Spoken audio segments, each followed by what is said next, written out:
Good afternoon. Today, the United States of America is changing its relationship with the people of Cuba. In the most significant changes in our policy in more than 50 years, we will end an outdated approach that for decades has failed to advance our interests, and instead, we will begin to normalize relations between our two countries.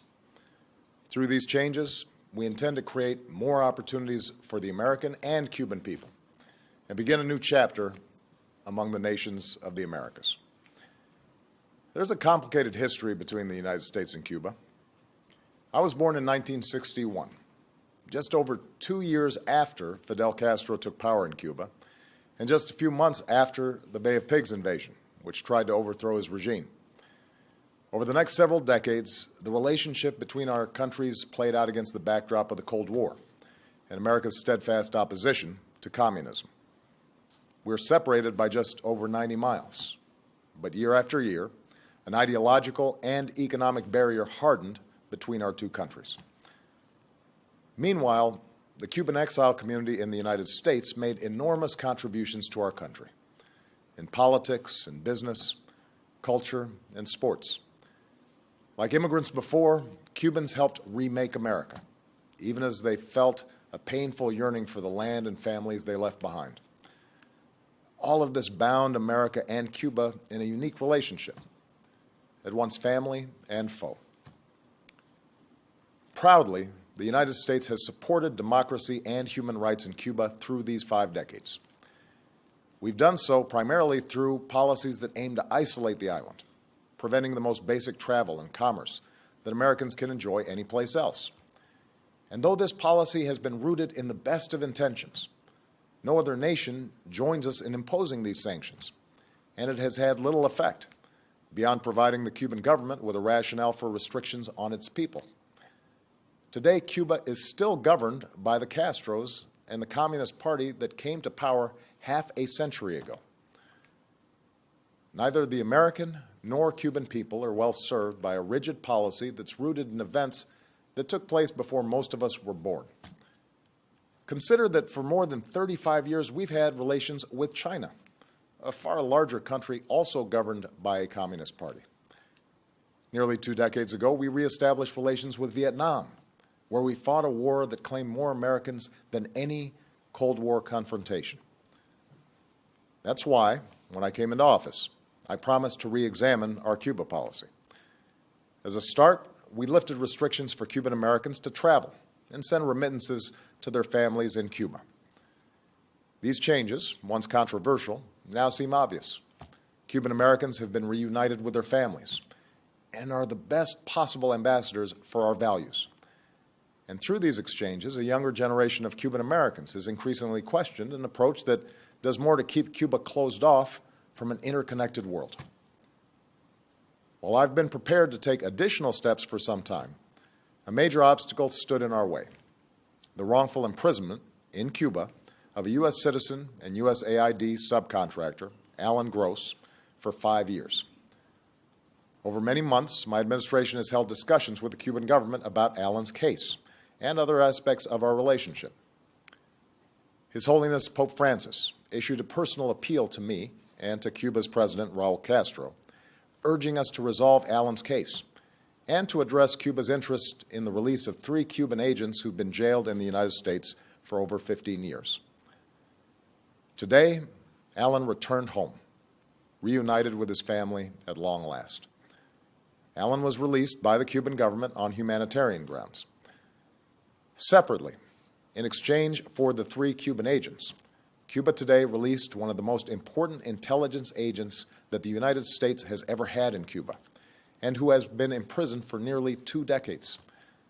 This man, whose sacrifice has been known to only a few, provided America with the information that allowed us to arrest the network of Cuban agents that included the men transferred to Cuba today, as well as other spies in the United States.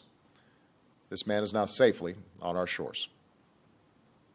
Having recovered these 2 men who sacrificed for our country, I'm now taking steps to place the interests of the people of both countries at the heart of our policy. First, I've instructed Secretary Kerry to immediately begin discussions with Cuba to reestablish diplomatic relations that have been severed since January of 1961. Going forward, the United States will reestablish an embassy in Havana, and high-ranking officials will visit Cuba. Where we can advance shared interests, we will, on issues like health, migration, counterterrorism, drug trafficking, and disaster response. Indeed, we've seen the benefits of cooperation between our countries before. It was a Cuban, Carlos Finlay, who discovered that mosquitoes carry yellow fever. His work helped Walter Reed fight it. Cuba has sent hundreds of healthcare workers to Africa to fight Ebola, and I believe American and Cuban healthcare workers should work side by side to stop the spread of this deadly disease. Now, where we disagree, we will raise those differences directly, as we will continue to do on issues related to democracy and human rights in Cuba. But I believe that we can do more to support the Cuban people and promote our values through engagement. After all, these 50 years have shown that isolation has not worked. It's time for a new approach. Second, I've instructed Secretary Kerry to review Cuba's designation as a state sponsor of terrorism. This review will be guided by the facts and the law. Terrorism has changed in the last several decades. At a time when we are focused on threats from al-Qaeda to ISIL, a nation that meets our conditions and renounces the use of terrorism should not face this sanction. Third, we are taking steps to increase travel, commerce, and the flow of information to and from Cuba. This is fundamentally about freedom and openness, and also expresses my belief in the power of people-to-people engagement. With the changes I'm announcing today, it will be easier for Americans to travel to Cuba, and Americans will be able to use American credit and debit cards on the island. Nobody represents America's values better than the American people, and I believe this contact will ultimately do more to empower the Cuban people. I also believe that more resources should be able to reach the Cuban people, so we're significantly increasing the amount of money that can be sent to Cuba and removing limits on remittances that support humanitarian projects, the Cuban people, and the emerging Cuban private sector. I believe that American businesses should not be put at a disadvantage, and that increased commerce is good for Americans and for Cubans. So we will facilitate authorized transactions between the United States and Cuba. U.S. financial institutions will be allowed to open accounts at Cuban financial institutions, and it will be easier for U.S. exporters to sell goods in Cuba. I believe in the free flow of information. Unfortunately, our sanctions on Cuba have denied Cubans access to technology that has empowered individuals around the globe. So I've authorized increased telecommunications connections between the United States and Cuba. Businesses will be able to sell goods that enable Cubans to communicate with the United States and other countries. These are the steps that I can take as president to change this policy. The embargo that's been imposed for decades is now codified in legislation. As these changes unfold, I look forward to engaging Congress in an honest and serious debate about lifting the embargo. Yesterday, I spoke with Raul Castro to finalize Alan Gross's release and the exchange of prisoners, and to describe how we will move forward. I made clear my strong belief that Cuban society is constrained by restrictions on its citizens. In addition to the return of Alan Gross and the release of our intelligence agent, we welcome Cuba's decision to release a substantial number of prisoners whose cases were directly raised with the Cuban government by my team. We welcome Cuba's decision to provide more access to the Internet for its citizens and to continue increasing engagement with international institutions like the United Nations and the International Committee of the Red Cross that promote universal values. But I'm under no illusion about the continued barriers to freedom that remain for ordinary Cubans. The United States believes that no Cuban should face harassment or arrest or beatings simply because they're exercising a universal right to have their voices heard. And we will continue to support civil society there. While Cuba has made reforms to gradually open up its economy, we continue to believe that Cuban workers should be free to form unions, just as their citizens should be free to participate in the political process. Moreover, given Cuba's history, I expect it will continue to pursue foreign policies that will at times be sharply at odds with American interests. I do not expect the changes I'm announcing today to bring about a transformation of Cuban society overnight. But I am convinced that through a policy of engagement, we can more effectively stand up for our values and help the Cuban people help themselves as they move into the 21st century. To those who oppose the steps I'm announcing today, let me say that I respect your passion and share your commitment to liberty and democracy. The question is how we uphold that commitment. I do not believe we can keep doing the same thing for over 5 decades and expect a different result. Moreover, it does not serve America's interests or the Cuban people to try to push Cuba towards collapse. Even if that worked, and it hasn't for 50 years, we know from hard-earned experience that countries are more likely to enjoy lasting transformation if their people are not subjected to chaos. We are calling on Cuba to unleash the potential of 11 million Cubans by ending unnecessary restrictions on their political, social, and economic activities. In that spirit, we should not allow U.S. sanctions to add to the burden of Cuban citizens that we seek to help. To the Cuban people, America extends a hand of friendship. Some of you have looked to us as a source of hope, and we will continue to shine a light of freedom. Others have seen us as a former colonizer, intent on controlling your future. Jose Marti once said, "Liberty is the right of every man to be honest." Today, I'm being honest with you.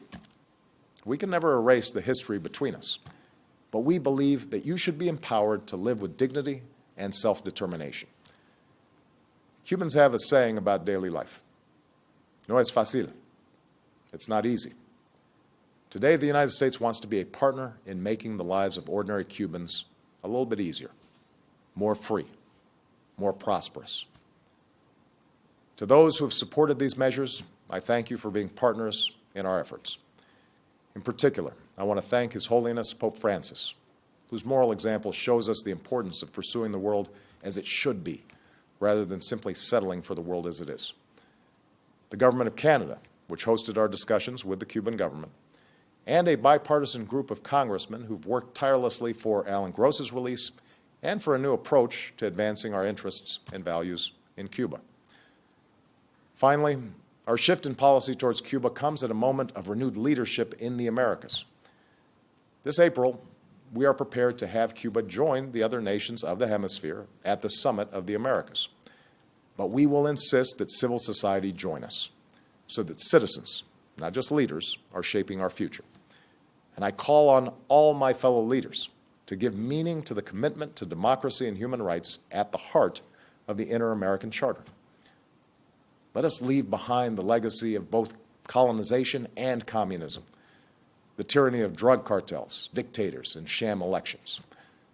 A future of greater peace, security, and democratic development is possible if we work together, not to maintain power, not to secure vested interests, but instead to advance the dreams of our citizens. My fellow Americans, the city of Miami is only 200 miles or so from Havana. Countless thousands of Cubans have come to Miami on planes and makeshift rafts, some with little but the shirt on their back and hope in their hearts. Today, Miami is often referred to as the capital of Latin America, but it is also a profoundly American city, a place that reminds us that ideals matter more than the color of our skin or the circumstances of our birth, a demonstration of what the Cuban people can achieve, and the openness of the United States to our family to the south. Todos somos americanos. Change is hard in our own lives and in the lives of nations. And change is even harder when we carry the heavy weight of history on our shoulders. But today we are making these changes because it is the right thing to do. Today America chooses to cut loose the shackles of the past so as to reach for a better future for the Cuban people, for the American people, for our entire hemisphere, and for the world. Thank you. God bless you, and God bless the United States of America.